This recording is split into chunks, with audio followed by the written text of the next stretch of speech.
I think I have something that is, may actually stump you for maybe a few seconds. So I Beautiful. actually Bring it work, on. yeah, so I actually work for a company called Sonic Automotive, Okay. and it is a car dealership. And so my job is to take their leads from like it's a huge company. It's like the fourth largest in America, and so they have maybe like 11 dealerships, and they have leads, right? And my job is to from my central location call people from all across the country and kind of answer the kind of talk to them and get them into the door into the dealership. But as So we know you, so now, you're just to understand, right, your job is to call back the web leads. Someone fills out a form online, and you correct, call them back from instantly, central, right, and you from a central location. Your job is to get them to go for a test drive or show up at the right. dealer. Show up any way I know how, whether appraisal, whatever.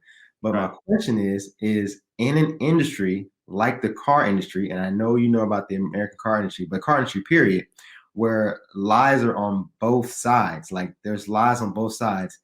And the good thing is that my company stands for trying to end that. Like my actual CEO says he wants to make being a car salesman like a career. He doesn't understand why it's not, because there's so many lies and manipulation.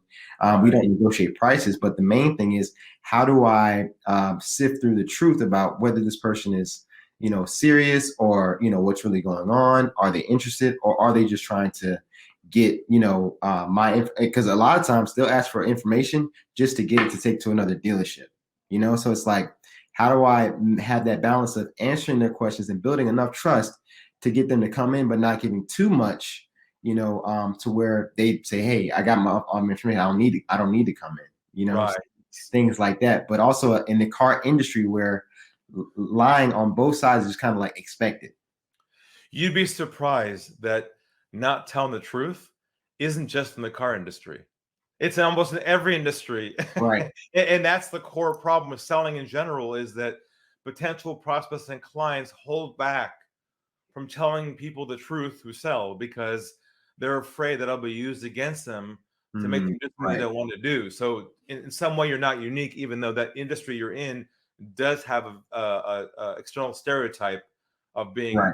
mistrust worthy. But I'll tell you right now that almost every industry that sells something has the same issue as you, which is why my mission is to help people with this concept. But walk me through a little bit about walk me through a typical phone call. Like, how does it go? Like, when you call them back, what do you say on the phone? How do you begin the call? Walk me through an actual scenario. Yeah, so okay, so for example, I will get a lead will pop up, a hot opportunity, right? And they'll say what vehicle that they're interested in, and also I even have like how far they are away from the dealership, all Yeah. these things, right? And maybe their email, maybe not. And so I give them a call. Yeah. Like a lot, sometimes they answer, sometimes they don't. But then I'll say, hey, such and such. Let's role play for a second. So let's Okay. just say I'm Yeah. the lead and you're calling me, and I pick the phone. I say hello. Okay, yeah. Hey Ari, this is Jalen from BMW Nashville. Did I catch you at a bad time? All right, stop. When you say, "Did I catch it at a bad time?" Yeah, The only people that do that are salespeople. right. See, so what's happening is you may not be even aware of it, but your own approach in itself is Mm, feeding that negative impression. right. All right, so we got to start from the beginning here and change you and change your approach. You're not sending the wrong signals to the person at hello, because the minute Mm, they hear, "Is this a good time to talk?" or "How are you today?" or "How's it going?" immediately their guard goes up because they don't recognize your voice, and they say to themselves, "I don't know this person. right. I'm going to pull back." That's where Right. the immediate pullback occurs, where now you got to fight the battle, and now it becomes dysfunctional at the end. So let's change your approach, okay? Okay, got you. So Okay. let's start with this. You got the name in front of you and the phone in front of you, and you call and say, and they say hello, hello. You say, Julie. First, Yeah. say their name Okay. Julie. Okay, got or you. whatever their first name is. This is recorded, Record. so I don't have to take notes, right? Yeah, no, you take notes. I Just got record it. You play it again. So, uh, you got their name. Say, John, you. And just wait. and they're going to say to you what? Yes. Great. That's Oh, yes. called a two-way dialogue at hello. That's how you create a connection with somebody. You don't say, hi, my name is, I'm with, how are you today? You're dead at hello. That's the problem. Because Ah, got the you. stereotype just comes out right away. You got to change your approach at hello to build trust. When you say, Mike, Right. and he's going to go, yeah. Then you say, hi, Mike.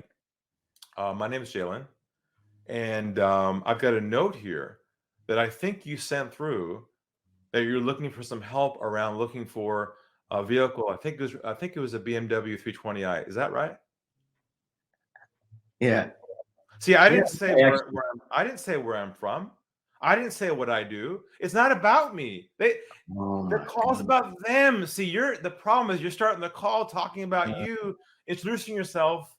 You got to start the call with them. So I have a note here. A note is more casual. I have a note here that I think it's got to be, I think you sent through. You can't be definitive about it because you got to be a little humble about it. I think you sent through related to you looking for needing some help to look for a car. I think it was a Mercury. Is that correct? Right. So you're still searching to make sure it's a fit or not. You can't come in like James Bond with confidence and knowing all the answers because then they immediately know this guy's way too slick. Right. Yeah. Being too slick is not a good thing. It's over. You've lost the hello the moment you sound like a salesperson. So you've got Right. to come across more humble, more relaxed. Hmm. Allow the dialogue to breathe.